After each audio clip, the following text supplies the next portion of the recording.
Bonjour à vous, peuple de nation. Je suis votre sœur Marie-Claude Boucault.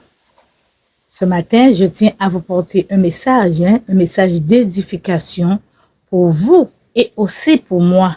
Parce que j'étais en réflexion, je me posais la question, mais je disais, mais Seigneur, pourquoi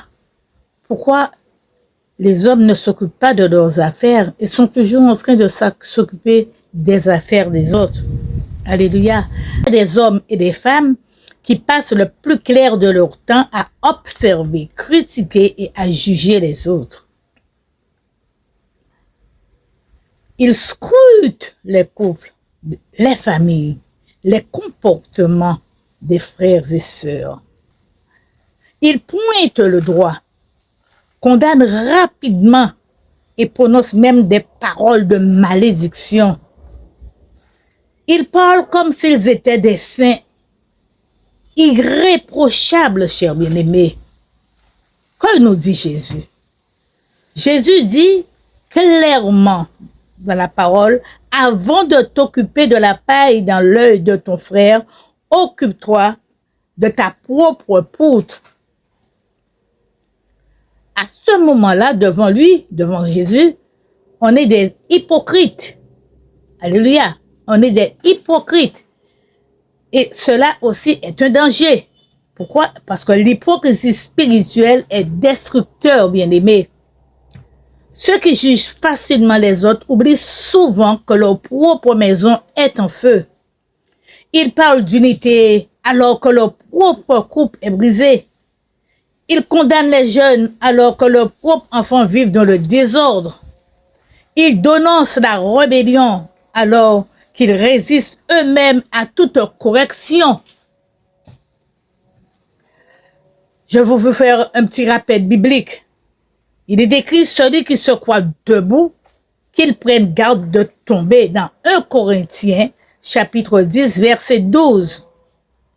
Bien-aimés, Dieu ne nous appelle pas à être des inspecteurs de la santé des autres, mais à marcher dans l'humilité, la repentance personnelle et l'amour. Les anciens disaient, pas cracher en l'air puis tomber en l'air. Ne crache pas en l'air pour que ça retombe sur ton nez. Il ne faut pas cracher en l'air, cela peut retomber dessus, bien-aimé. Ce proverbe est une image forte qui dit, si tu juges avec dureté, tu seras jugé avec la même mesure. Matthieu 7, verset 2. Si tu méprises ceux qui tombent, demain, cela pourrait être ton tour. Si tu critiques ce que tu ne vis pas, tu exposes ta propre honte. Lisons le livre de Galates 6, verset 1. Frères, si un homme vient d'être surpris en quelque faute, vous êtes spirituel, redressez-le avec un esprit de douceur. Dieu, il cherche des adorateurs, mais il cherche aussi des hommes et des femmes vrais. Alléluia.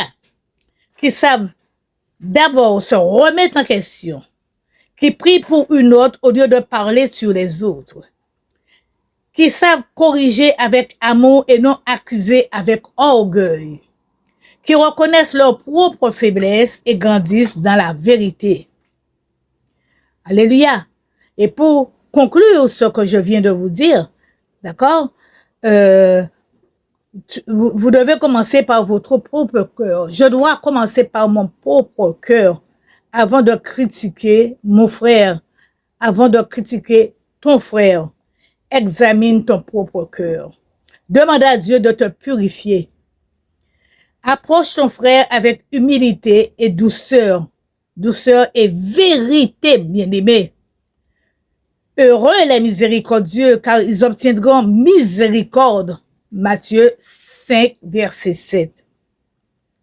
Et maintenant, nous allons prier une prière d'humilité. Alléluia. Nous allons demander au Seigneur de nous délivrer de tout esprit de jugement, d'accord? Et de nous apprendre à voir les autres avec un regard d'amour et de compassion. Seigneur, délivre-moi d'un esprit de jugement.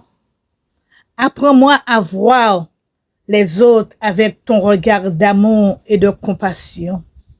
Aide-moi à me corriger moi-même avant de vouloir corriger les autres. Donne-moi un cœur pur, vrai et humble. Alléluia. Amen. Béni soit le nom du Seigneur. Béni soit le nom du Seigneur.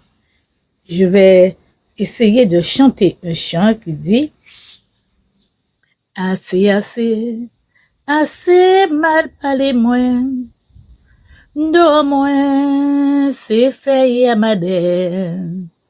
Assez, assez, assez critiqué moins. Do moins, c'est fait à madame. Au cavalier, ça qui a passé à case moins. Do moins, c'est fait à madame. Assez, assez, assez mal parlé moins.